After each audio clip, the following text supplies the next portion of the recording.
And hi, folks. Galen Clavio here, and welcome to the SCRA Show, Episode 3. As here we are on the 17th of September of 2014. Thanks for your patience as we had a little bit of technical problem getting started, but we are ready to go now. Folks, if you'd like to get a hold of us at any point during this broadcast, you can do so using the Q&A function on the Google Plus page. And we should be able to see your questions and comments, and we can talk about them, we can share them, and we'd love to hear from you on anything we have to say, and if there's something you'd like us to talk about that we're not talking about, please, by all means, you can check in with us on that, too. You can also get to me on my Twitter feed, which you'll find right there. Dr. GC is the Twitter handle for myself, and then we've also got two other folks on the panel today, and we're happy to have them both. First, Lauren Reichard-Smith joining us once again. Lauren, welcome back. How you doing? I'm good. How are you? I'm okay. I'm sad because I was in black and white earlier, and now I'm back in color. I feel like I've been unfairly thrust into a palette that I don't really want to be in. Well, it's like you went to Oz and you left black and white and you've crossed over the rainbow and now you're in color. Yeah, you know, I always thought The Wizard of Oz got worse once it went into color. Like, the black and white parts were a lot more compelling to me. The color parts were, no, not so much. Plus, there were flying monkeys in the color parts. I didn't like that as a kid. If Munchkins show up at your house, then we'll worry. Yes, we will worry, for many reasons. Yes. Anyway, we're also happy to have joining us on this show Dr. Ann Pegueraro from Laurentian University in Canada. Ann, welcome. Glad we could get you on. Yeah, sorry about the technical difficulties, but it's good to be here. Yeah, no problems at all. That's it's one of the things that we always have to battle when we're doing internet-based technology. The technology stuff itself sometimes gets wonky for no good reason, but I'm glad we got it worked out, and we're looking forward to having a good chat here tonight. So, as I mentioned, folks, you can contact us via Q&A. You can contact us via Twitter, and we'll be chatting here for at least the next 30 minutes, if not slightly longer, about some of the various issues going on out there in the sports world, how those connect to sport communication as a discipline. You know, there's academia mixed into this, there's industry mixed into this, there's just plain old spectatorship and fandom mixed into it. We're trying not to be too, how do I put this, overly scholarly with this. We want to have just a nice conversation about the events of the day and their overall implications. So, we thought last week we were going to be able to put this NFL thing to bed, and not only has it not gone to bed, it's frankly it's grown, it's mutated, it's almost like an unchecked virus at this stage. So let's recap from where we were last week to where we are now. Last week we were still kind of in the wash when it comes to the Roy Rice situation, and what we found later on in the week was even worse, frankly. In terms of the NFL obfuscating whether they had the tape, and you know, just an interesting situation all around. Then, of course, we have news coming out about Adrian Peterson, the star running back for the Minnesota Vikings, being under indictment for having punished his child in Houston, and the local law enforcement authorities deciding that had gone way overboard. And we've had a back and forth of a ridiculous capacity here over the last couple of days where first Adrian Peterson was suspended for the weekend's games, then he wasn't suspended, he was actually put back on the active roster. Then today it was announced, actually this morning I guess, it was announced that he is no longer on the active roster. He's actually on some kind of specialized leave that the NFL has pretty much just created out of thin air. So, Lauren, let's talk about that situation first, and we'll kind of wind our way around the situation. We always joke about how when bad news is getting released, it normally gets released at about 4:30 on a Friday afternoon. I give the Minnesota Vikings credit because they actually released this at 1:37 on a Wednesday morning. That might be a first when it comes to trying to bury bad news. That was, and I'm not sure if they thought it would fly under the radar. Because we all woke up and we all saw it. So I'm not really sure. They unfortunately didn't have, the Ray Rice or the Penn State scandal to hide behind at this point. It was, all eyes front and center. But that 1:30 a.m. release was pretty awesome. I have a theory on that, but I'll get to that in a second. And you noticed this as well very early on. In fact, you were the one I saw it from on Twitter. There's a certain tone deafness that's kind of colored this entire situation with the NFL and its teams, and that might have been the apex of it at this point. Yeah, I mean, I was surprised to wake up. I get up early in the morning, so it's only been a couple hours probably since they've been released, but it was pretty surprising to see them release it in the middle of the night. And I thought, who are they thinking they were fooling? It still started to spiral out of their control. So luckily I was working in my home lab today, so I was able to watch the Vikings press conference, which was pretty disastrous, I think. I don't think that they should have just let the statement go. The press conference that came later was really, really bad, and I just think I think I said something on Twitter today, just like, I think the new NFL slogan should just be, we got this wrong. And it's just... for everything. For everything, because every press conference and every press release that comes with the NFL of our team seems to say, we want to get this right. In other words, they just keep getting it wrong on a regular basis. And I was just surprised with the ineptitude today again.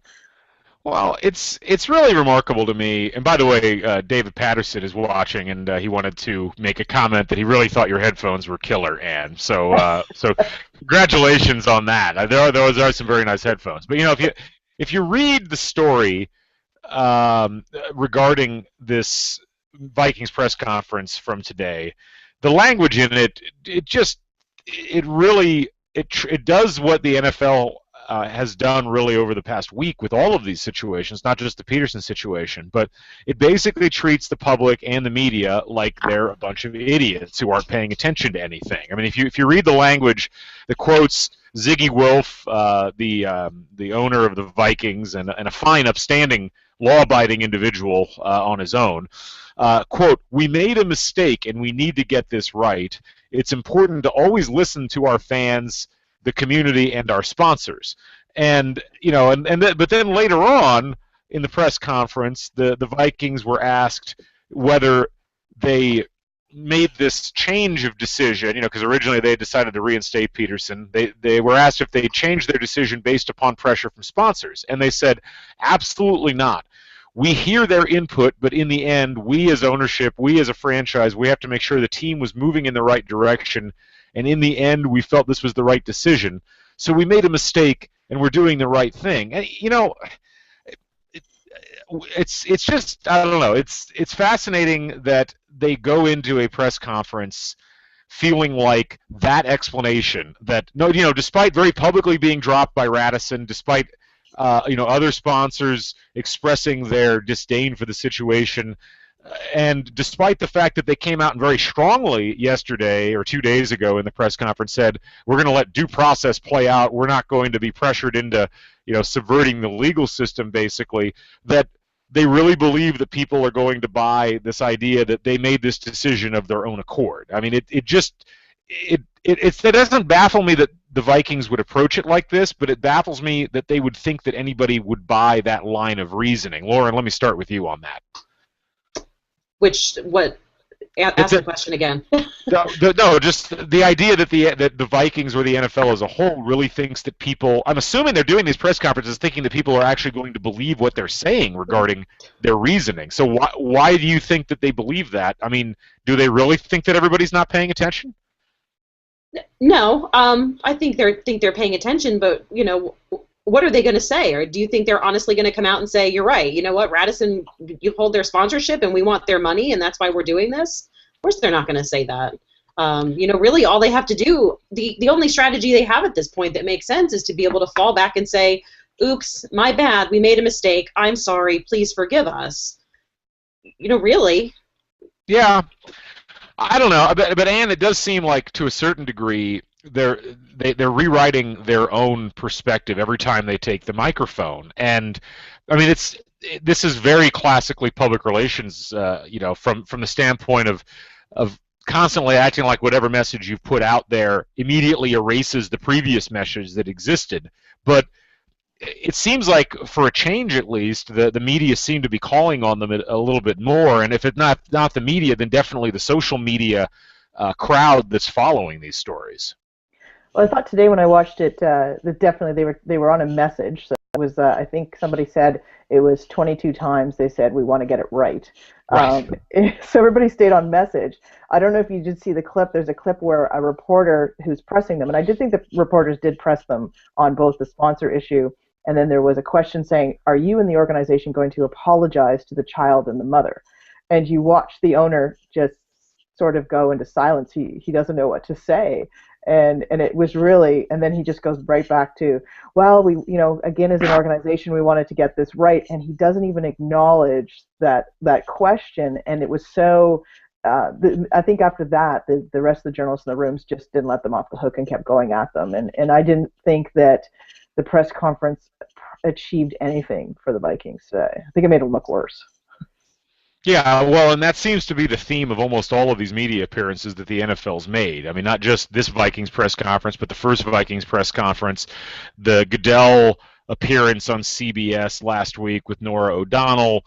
It seems like every time they get in front of a mass of microphones, they shoot themselves in the foot. And it's really, it's fascinating. We were talking about this a bit on the show last week, this idea that the NFL is bungling these issues so badly. This is a very unusual look for a league that's normally as together as the NFL is on these issues. I mean, the fact that they've been caught as flat-footed as they've been caught really on two completely separate issues, but two things that they should have known about given, the New York Times story that we saw this past weekend about the NFL security apparatus and how far-flung that seems to be.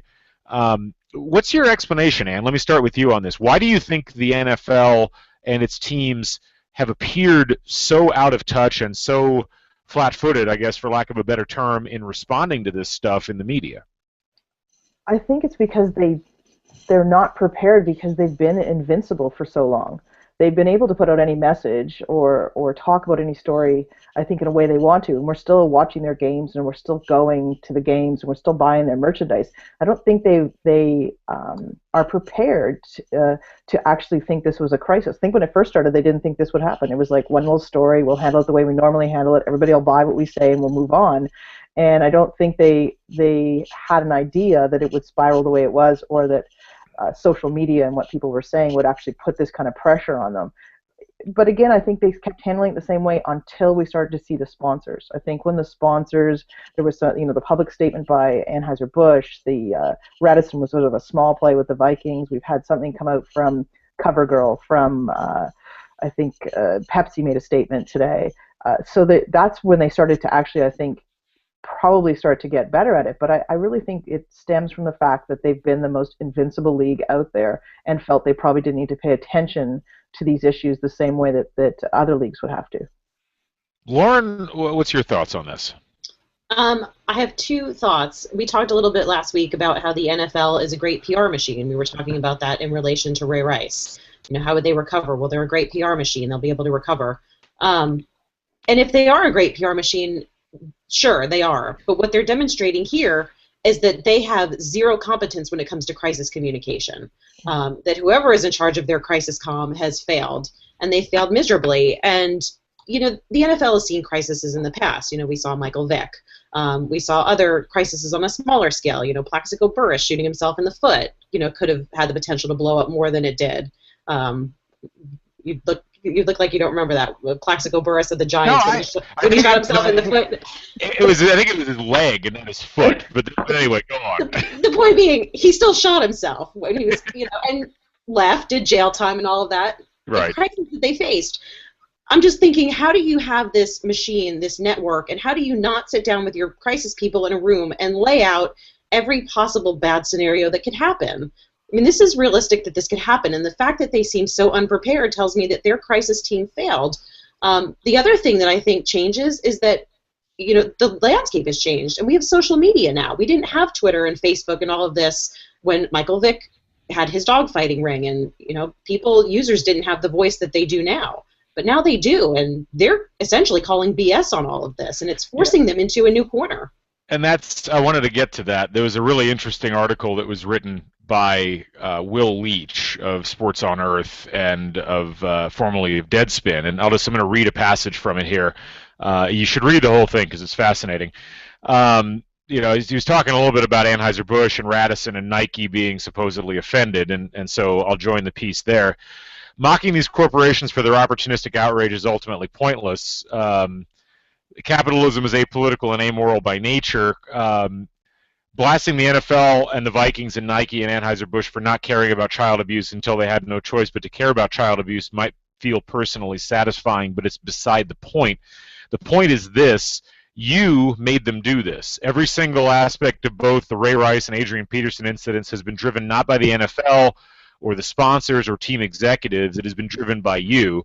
It has been driven by our need for information, our need to react to it on social media, and our need to let others know our anger. Sure, a lot of this is empty, temporary anger. We see a video and we are furious, but we don't get offline and start volunteering at battered spouses' shelters, or see the awful photos of Peterson's son's wounds and start working as children's rights advocates. But it doesn't mean that it does not matter, and it doesn't mean that it does not make a difference. And he goes on to basically say, if this happens 25 years ago, what we end up seeing is a situation where maybe we hear about it and people get outraged for a day and then the story goes away.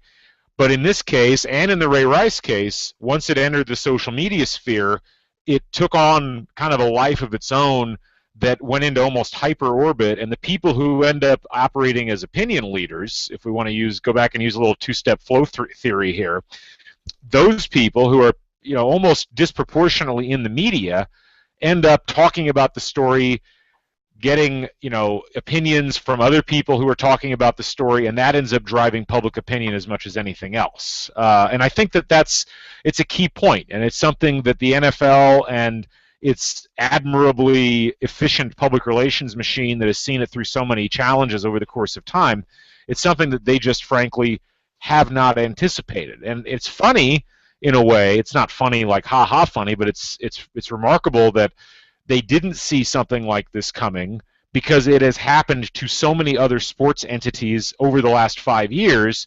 They just managed to escape the blowback until right now.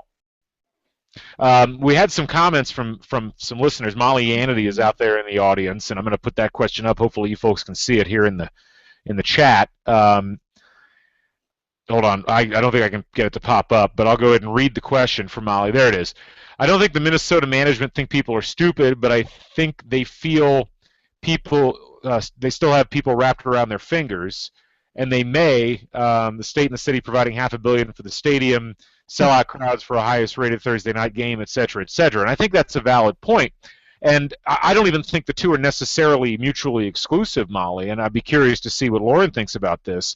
It's almost as if with the NFL, the most vehement supporters of the league through both the Peterson and Ray Rice situations almost seem to be the people that are not on social media, and they're not really driving the debate. They've almost become secondary to the conversation. What do you think about that? Who have you switched to? Have you switched to me? Yeah. Yes. It's your turn, Lauren. Okay. I wasn't sure. Sorry, I'm trying to do voice cues. I apologize. That's okay. No, I think you're right, because when I see people that are speaking about the situation that are talking about Adrian Peterson saying, well, it's not a big deal. I don't know what the problem is. When they're questioned of, well, have you seen the pictures? Have you seen what's going on? Have you seen the stories? Have you heard the extent of his injuries? They go, well, no. And when they're explained, they go, oh, well, that's a lot worse. Oh, no, he should be punished. So if they're not on social media and they're not seeing, I don't want to say the full story, but they're not seeing what's being put out there, it's almost like they have this ignorance about it, and right. They fall back on the, well, I got whooped. This isn't bad, when it is. Right. Well, and that, and there's nothing else to be said about that. And Ann, I don't know if you saw, there were a couple of pieces in Grantland. I was talking with Brian Moritz about this earlier on in the week. There was a piece back when Donald Sterling got more or less taken out by social media and the blogosphere, and then there was another piece that got written last week, and it talked about how the way that Twitter operates, it's become, I mean, obviously there are average citizens on Twitter, and some of them use it very regularly, but almost every sports journalist is on Twitter. It's really become almost a nexus or a junction point for most of the people that are doing sports journalism and other forms of journalism as well. and it's allowed non-traditional political viewpoints or societal cultural viewpoints to enter the mainstream far more easily than they ever used to. And so you end up with, I mean, we see this a lot with, say, the debate over paying college athletes in the United States, and we've seen it with the child abuse situation with Peterson. We've seen it with the domestic violence situation to a degree with Ray Rice, and of course the Redskins nickname controversy that continues to go on with the Washington professional franchise. Things that were pretty much relegated to the sidelines of the political spectrum when it came to sport debate and conversation have really been thrust to the forefront here, and that seems to be happening primarily because of Twitter and because of sites like Deadspin that are able to push a particular agenda that's really been accepted a lot more openly than it has been in the past.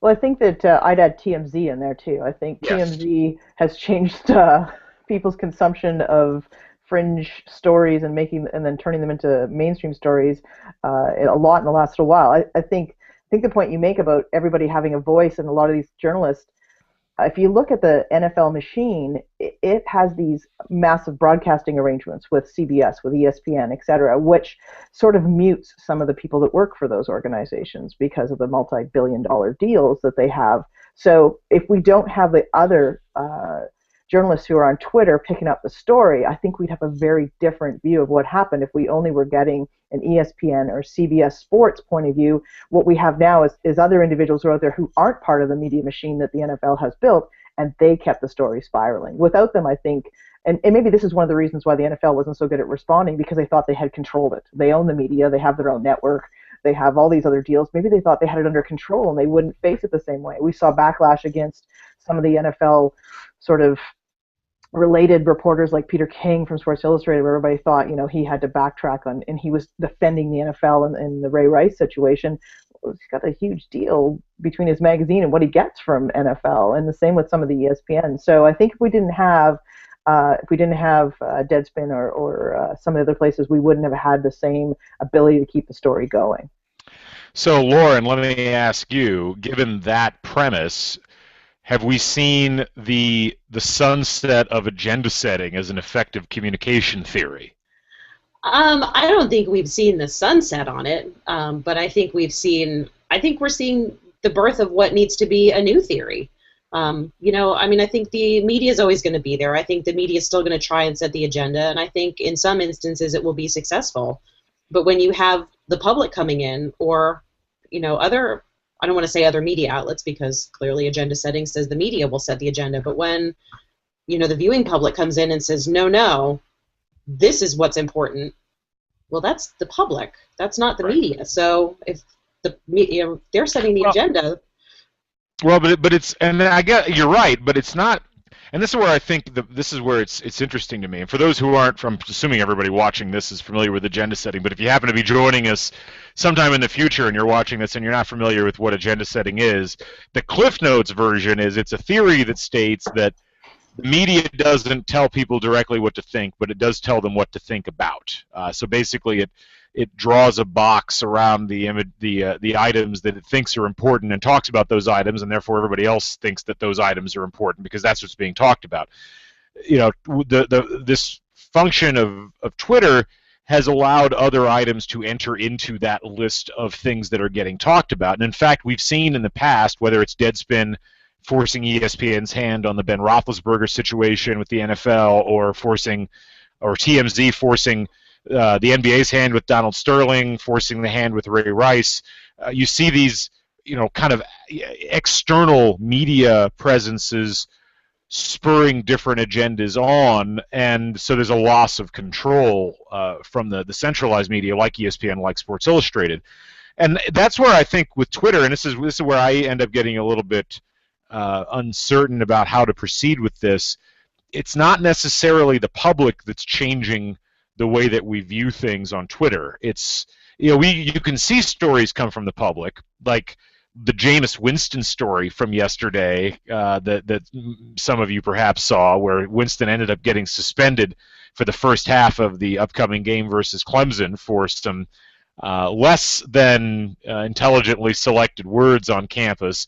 Those initial reports came from individual users on Twitter, but it took media people picking up on those and Deadspin writing a story about it for there to be any actual traction. So it still seems like it's media that's setting the agenda to agree, but it's just more media. It's not nearly as centralized as it was before. I don't know. Anne, any further thoughts on that? Yeah, I think Lauren and I had batted this around a bit, trying to figure out, is agenda setting changed? Is there a new way of looking at social media? And so, not being the comm scholars that you two are, I have to read up a bit more on this.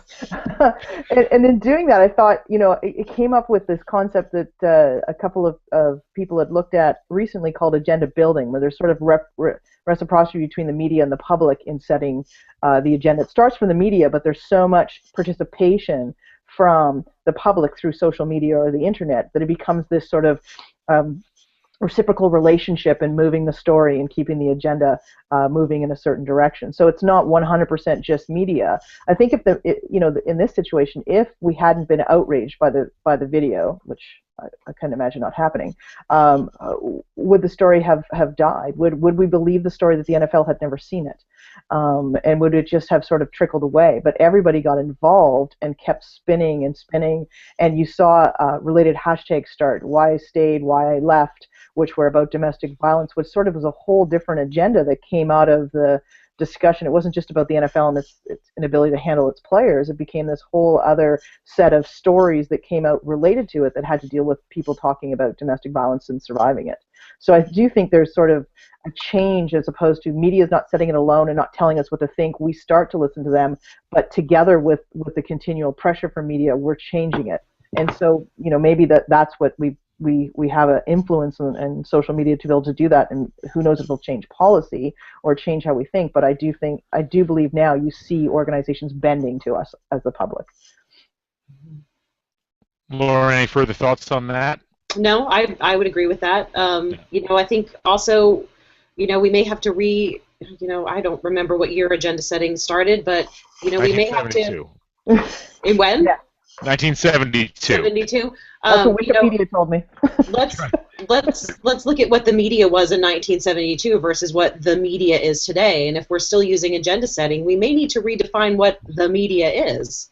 Or the media, or as the rather irritating editor in Everybody's Brain says, the media are, right? The media are, yes. Yeah, but it's interesting because the media, as we've always conceived it, is unquestionably different, and the people that don't acknowledge that tend to be people who don't utilize social media and new media, and I honestly think that to a large degree is what's going on with the NFL, because if you look at if you look at all the criticism over the last week, the criticism's focused on Goodell, who I seriously doubt if he does use social media, he's got an assistant using it, or he's using it in its most basic of forms. And ownership, people have criticized owners. We saw Mike Wilbon and Tony Kornheiser criticizing the owners in the NFL yesterday for their lack of being upfront on these situations. Those people generally do not use social media either, unless they're Jim Irsay, and that creates a whole other set of issues. But no, it's a lack of acknowledgement of what the media have become, and the way that the concept known as the media sits within our overall understanding of how information flows. And that is something that is going to slowly change, even in a practical day-to-day situation. From a theoretical perspective, it's probably going to take even longer, because you're dealing with a critical mass of scholars who themselves are not using it to its fullest extent, I would say, in many cases. So that'll be interesting. Matt Zimmerman chiming in on Twitter made an interesting point, going back to the Jameis Winston situation. This was reported today by Lost Letterman, which is a website that covers such things. Most of the individual Twitter users who reported Jameis Winston's indiscretion have either gone private or killed their Twitter feeds. And the reason that they were doing that is that they were being harassed and insulted and verbally attacked by other Florida State students for having basically gotten Jameis Winston suspended. That's the rationale. It's a stupid rationale, because all they did was, frankly, report what was going on. But I think it's a prime example of how you need that next level of media. It can't just be a public function because the public are too easily cowed by societal pressure around them to either, stop spreading the message that they're spreading if it's considered to be damaging to that particular societal area, or once they do spread it, they're shamed out of that particular area. And I think that's a fascinating thing in of itself. It's also terrible. I think it was your husband Kenny that made the referral to Spiral of Silence earlier on Twitter, Lauren, regarding that, and it's very much the case. I mean, it's fascinating and kind of horrifying to watch it happening in person. It is, and I was laughing at one of the Twitter users, who's, I think his account is still going up and running, but he said, "Yeah, FSU, you can blame me. I had no idea something so silly would blow up on social media," and I wanted to tweet at him, "Do you not understand how Twitter works? Are you new?" Him and the NFL owners probably don't. I mean. Right. It was really, I don't know. It's weird. I want to come back to the Jameis Winston Florida State thing in just a second, but there was a question from Dave Patterson again. Speaking of agenda setting, the notion that the NFL must control its players, in scare quotes, is a big part of this discussion. Is Bill's Plumbing and Heating thought to be responsible for the off-duty actions, however reprehensible, of its employees? And let me throw that question to you. I mean, do you think it's fair that the NFL or other entities in sport are being held as responsibly as the NFL is being held for the conduct of their employees? Well, it's still a workplace, right? And I've seen a lot go back and forth, and I'm not sure what side I sit on this, but it is a workplace, and so it is, and it reflects on your employer. The question I have, and I think we went back and forth on Twitter a bit, what if one of us did this? What would happen in our jobs that we currently have? Would we be sent home and paid nicely like they're being done by the NFL? Or would we be fired? And I think that there are morals clauses, there are things that happen when you choose to participate in the type of job that they do, and also the league, if they're not supposed to control them, then they shouldn't use them for publicity either, because they use them as assets, and those assets are what they promote their league about. The teams do that. We saw Adrian Peterson on the tickets last week. So it's a fine line. They've got to choose between are they strictly employees and what they do off the field doesn't affect it, or are they assets that we're using to all of our ability? And if they are, then I think there is also a responsibility to sort of police their behavior. Can they do it? Probably not. I mean, that's a large number of employees, and I just don't think it's possible. But they need to have better workplace policies to deal with this type of behavior. And I guess people would also argue, are they ever really off the clock? They're 24/7. Are they? Are they not? They're public figures? Are they really off the clock? Lauren, any thoughts on that? I mean, do you agree with that, or do you have a different perspective? I mostly agree. I mean, I think when you talk about controlling your employees, when you look at the NFL, you're looking at a really different animal than your job or my job or Bob at the accounting firm. The players on the field, like it or not, are public figures. And like it or not, they are held to the public standard. They're in the public eye, and they represent something different to the organization than Bob in accounting does. And so if there's a different level of control for them, I don't know that I'm necessarily upset about that. Should every move of theirs be controlled? No, absolutely not. But, if this is your choice, you're playing and you're representing this organization, then I think there are some rules and regulations that you should follow as the representative in the face of the organization. We make that argument that we expect that of our college athletes, so why does it suddenly change when they get out into the NFL? And it's kind of beyond behavior. It's actually them breaking a law. It's criminal charges. It's them bringing to play an entire other set of rules and regulations in society, because they've broken the law for the most part. Well, okay, and so I think there's a distinction that needs to be drawn here. I think it's an excellent question, and it's one that I think we're still trying to figure out a resolution to. I do think that if you look at the totality of the NFL's history, you are dealing with a situation where the Ray Rice domestic violence, arrest, and he got put into pretrial diversion. He wasn't actually sent to prison or anything, but I think people are using that as a proxy for the much larger and more disturbing history that the NFL and its players have with domestic violence, which, was very publicly put on display 20 years ago during the O.J. Simpson trial, and that's been kind of conveniently forgotten about. And I think that's part of the problem, is that you're going to have that natural societal reaction negatively towards the whole league when you have a video as violent as Ray Rice's, and that is just the latest in a series of events that are happening with other players across the league. So I do think in that situation, I think it's fair for the league to be held to the actions of the players. Now, I think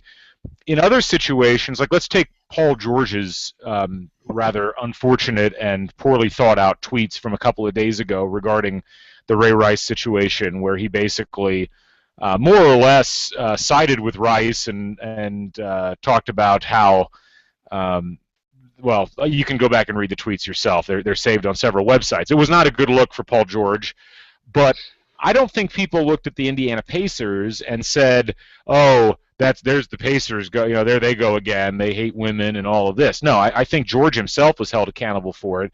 I don't necessarily think, in the eyes of most, it reflected negatively upon the NBA or the team. And I think that, I'm not comfortable with a situation where people expressing views, even unpopular views, where the employer is suddenly asked to account for every single one of those views. I do think if you have a pattern of criminal behavior coming out of players, then I do think that there's something that you should probably hold the team up to a certain higher level of accountability. We saw that here in Indiana a decade ago. The Indiana Pacers had a string of arrests. They had a lot of high-profile bad incidents with players getting arrested, players getting involved in shootings, and that created a really negative mentality around the team within the city, and it took them almost a full decade to recover from it. So I think within that situation, yes, I do believe that there should be some accountability at the league or team level, but lower than that, I think it's a bit iffy. We have another set of questions here. Olin Scott, thank you for tuning in, Olin. We appreciate you coming to us from across the big pond. Let me see if I can get your question to pop up here. Hold on just one second. It's not popping up, so I'll just read. There it goes. Okay, just as I said that. Speaking of agenda setting and media control of the NFL, could it be that the NFL is no longer the darling of society, so people are looking more critically at the leagues, teams, owners, players, etc.? I'm going to tackle this one first, and then I'll go to Lauren and then Ann.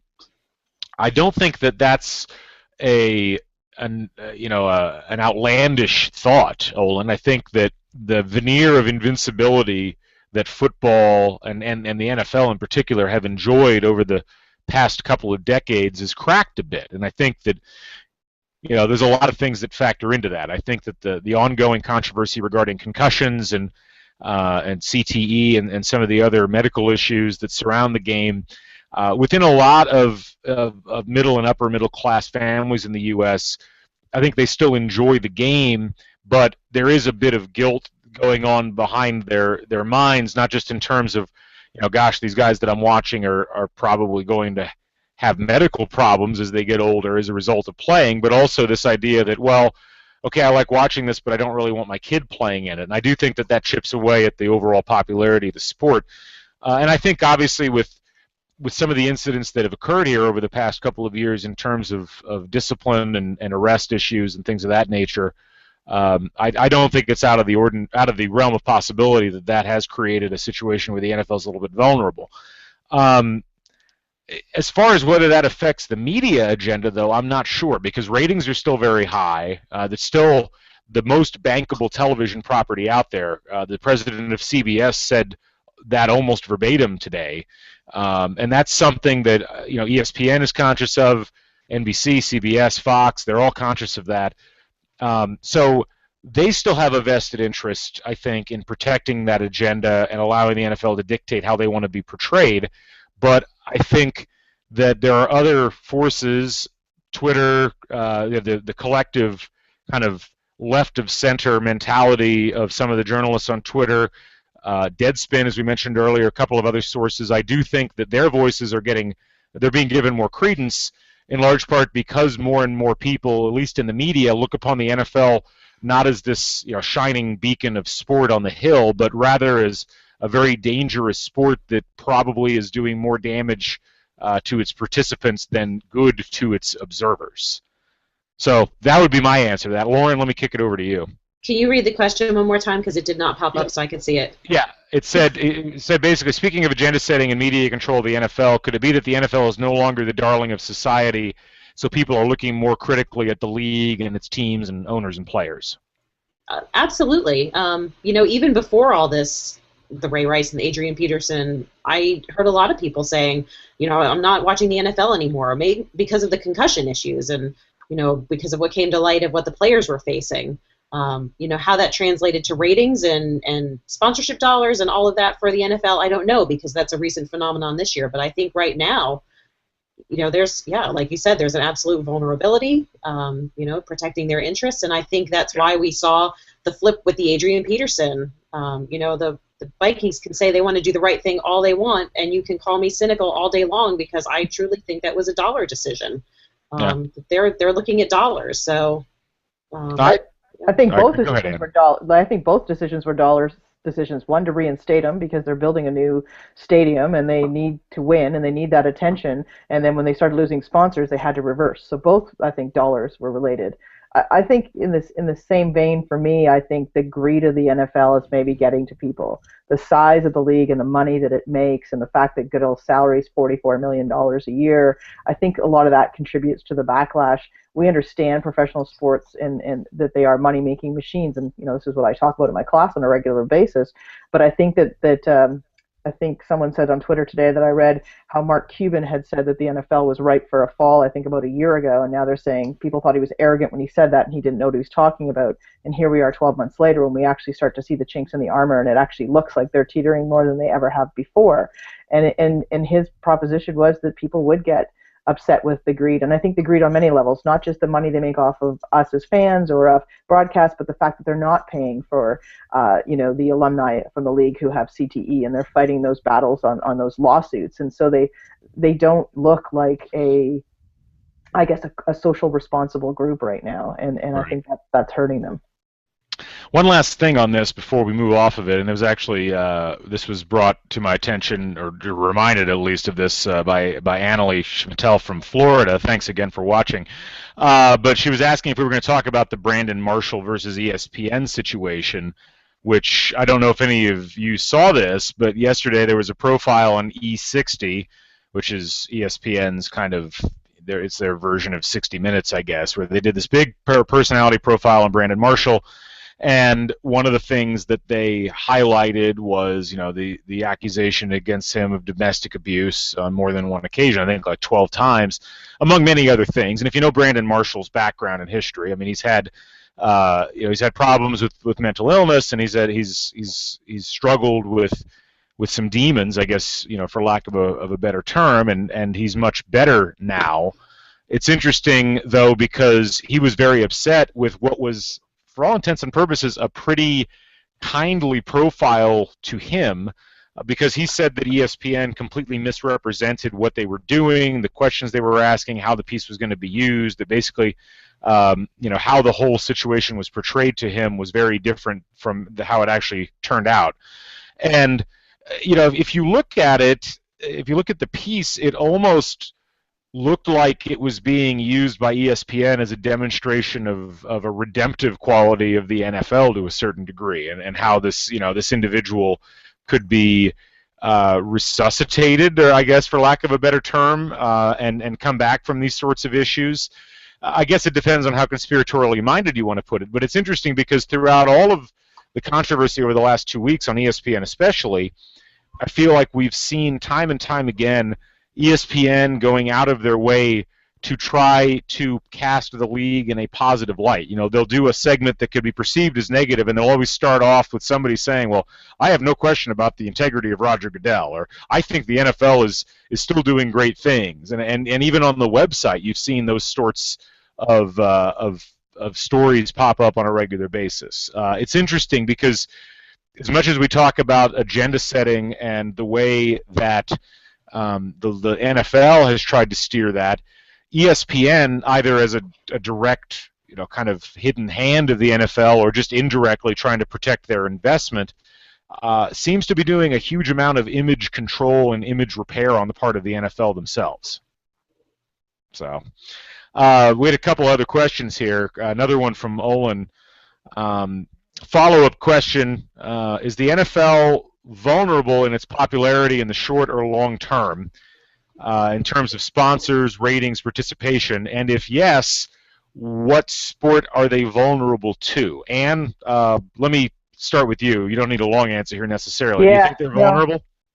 No. I wish they were, but I don't think they are. All right. Lauren, your thoughts? No, I don't think they're vulnerable. They may take a small hit, but when the Adrian Peterson story first broke on Friday, the media framed it as, how is this going to impact your fantasy football team this weekend? Right. Which was, well, maybe let's talk about how it impacts the child in the story. And so, clearly the priorities there were out of whack. So no, I think, with the amount of focus that's on football, the amount of focus that's on fantasy football, they won't take a hit, because what else is going to replace it? Well, I'll say this. I don't think this particular situation, it makes the NFL vulnerable. I do think that the NFL is vulnerable in the long term, not the short term, but in the long term. And I think it's due more to the realities of society, and as much as I think the games are too long, I think that a lot of diehard fans are getting frustrated with the way that the league has decided to meter out on-field punishment. I mean, the officiating system is so hard to sit and watch an NFL game if you've been watching NFL games for any period of time, because it's just, they're flag fests, these days. I mean, there's so many penalties called. It's very difficult to get through the whole thing. The in-game experience, if you go to the game itself, is not very good. I mean, anybody that's gone to a college football game and has gone to a pro football game, there are not many people who've gone to both who would opt to go to the pro football game over the college football game in the future. And I think, the rise in popularity of soccer as a spectator sport, particularly one where you go in person, it's over in 2 hours. Even when you're watching on TV, there's a set amount of time there. I think these things chip away at the NFL. I don't know that in this generation we'll see the NFL drop from its perch as most popular sport in the United States, but I think that it's going to regress to the mean a bit, and I think some of it will be the intelligentsia and parents and people who have social concerns about the league pulling back a bit from the abject levels of fandom they were at before. But I think some of that is just going to be the natural ebb and flow of societal tastes changing. Another comment here from Dave Patterson. Corruption, greed, and violence leading to the downfall of a major sport. Sounds a ton like boxing to me. There was a time when the downfall of the sport of boxing was a ridiculous notion, and I agree with that, in as much as boxing seemed to satisfy the martial instincts of the mass populace for a long period of time here in the U.S., and it slowly waned, partially due to mismanagement and hubris on the part of the people that ran the sport, and partially because people's taste for people hitting each other and bloodying each other up kind of subsided. And we see this in hockey. There's this constant debate over, should we take fighting out of the game, or is that the purists, the people from the traditional hockey areas, see no problem with it in many cases. It's not endangering the sport of hockey per se, but it is interesting that the more graphic elements of violence that we see in sport, sometimes those edges kind of get sanded off after a while. Well, I think there's been a long debate in Canada, and I've been on both sides of it. Growing up watching hockey, but you think it's traditionalist, but I actually watched a game in about 3 years ago in Anaheim and Los Angeles, and it was in Anaheim, and the crowd was the most bloodthirsty bunch of people I've ever seen. I don't think they were hockey knowledgeable, all of them, but boy, they love the fights, and that was like what they were there for. So I think there's still a huge element of that. Why is MMA so popular? Why did it get so popular when boxing went down? But yeah. the violence in, I think the difference for the violence in hockey is it's the only sport where you can actually have that violence and you don't necessarily get ejected. Right. Like if you had a fight in football, besides just the violence of hitting each other, you'll get ejected from the game. In this one, the crowd, cheers you and you go sit in the box for 5 minutes and out you come again and play again. So I don't see it as a Canadian. I don't see it leaving the game. I think there's been research that proves the more the fights there are, the more attendance there is. So Mm-hmm. I don't think it's going anywhere. I agree. I think it's interesting, though. It ends up being a flashpoint, and it's interesting what we're willing to deal with and what we're not willing to deal with when it comes to what's acceptable levels of violence within the sports that we enjoy from a societal perspective. One last thing, and Lauren, let me get to you on this. A lot of people on Twitter and on Facebook, they really went out of their way talking about how they weren't going to watch the NFL. They were appalled at the stance regarding domestic violence that the NFL has or has not taken, I guess, depending on your perspective on this. Then, the situation at Florida State kind of made me think about this a little bit more. Where exactly are people thinking the problem lies here? I mean, the NFL seems to be like the easy target on this, and I think that there's definite problems in the NFL with this, but the culture that leads to the issues regarding domestic violence and treatment of women within football starts far long before players get to the NFL. And I think you only need to look back to the very recent example of what happened with Jameis Winston this past offseason at Florida State, and the way that situation was treated, not just by Florida State's athletic department, but by law enforcement in Tallahassee and the fan base as a whole, to see the root cause of some of these problems that we're dealing with on the NFL level. Well, I think if you're going to make that argument, you can say it starts long before college. Sure. So if you're making the argument of where does it come from, it comes from long before. It may just be the culture it may be some cultures that these players are coming from, where the behavior is just overlooked because maybe it's their way out. They need to get out. They need to get out of here. So let's just overlook what they're doing. Let's get them out. The most interesting thing I saw, and it wasn't even the alleged rape situation with Jameis Winston. It was when he stole the crab legs and got arrested for that. The comment from his father was, "Why wasn't somebody with my son?" Well, Right. Your son is 20 years old. He should be able to go to a grocery store by himself and not have a babysitter with him. And he's not. And this is a problem. And this is a problem that when he gets out of college, and gets into the NFL eventually, is most likely going to keep perpetuating. I wonder what he's going to steal at that point. So, I don't know. I don't know where it comes from, but it's interesting that, people are willing to boycott the NFL. But then when these issues arise in college, nobody's saying, well, I have yet to see somebody from Florida State say, well, I'm not watching this weekend. Right. Yeah, and that's, I guess, that's kind of the crux of the issue for me, is that we're, we laugh at the Baltimore fans who show up at the stadium in Ray Rice jerseys and saying, well, I support Ray Rice and all of this, and we're like, how wrong-headed could you be? And then in most sports fans' own backyards, whether it's their college team or whether it's their pro team, or hell, in many cases, whether it's their high school team, there's something going on that would be viewed as very problematic, if not downright criminal. And it's systematic. It doesn't seem to matter where in the country you are. It doesn't seem to matter, once you get to a certain point, what level you're at.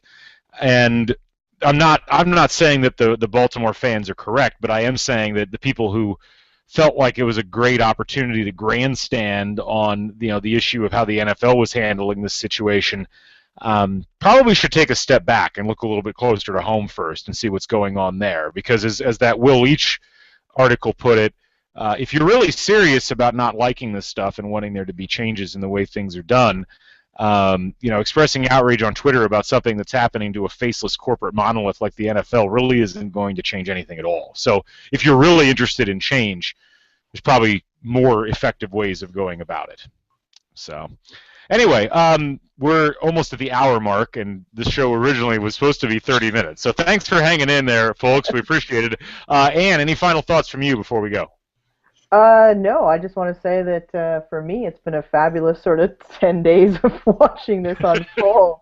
And there's, so many endless possibilities to write papers of it. But it's really nothing, I think, to me, it's just sort of sports and social media go hand in hand. And I think we just had a perfect storm for the last sort of 10 days. And hopefully when we sit back and reflect on it, we're all going to think a little bit about the differences and how this came out, and maybe we'll get some new theory out of it. I'm hoping for that.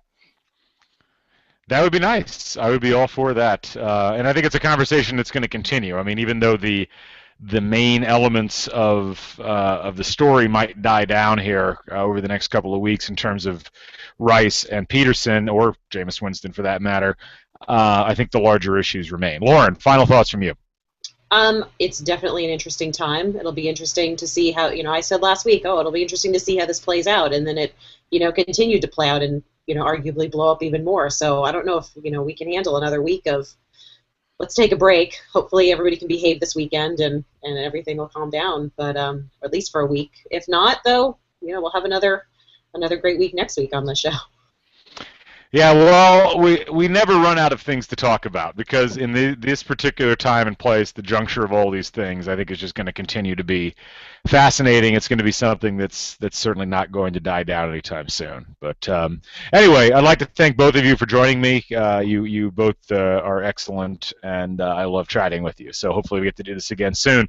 And my thanks to all you folks out there for listening and for sending in your questions. And I couldn't name everybody that did so, but I really do appreciate all of your input. Be sure to tune in next week. I think we'll be back on Wednesday night, but I will let you know for certain on Twitter. You'll be able to follow me on Dr. GC, and you can follow my compatriots here as well at their various Twitter accounts. So for Ann Peguero, for Lauren Reichart-Smith, I'm Galen Clavio. Thanks for joining us here on the SCRA Show, Episode 3 in the books. We'll catch you on the flip side. So long, everybody.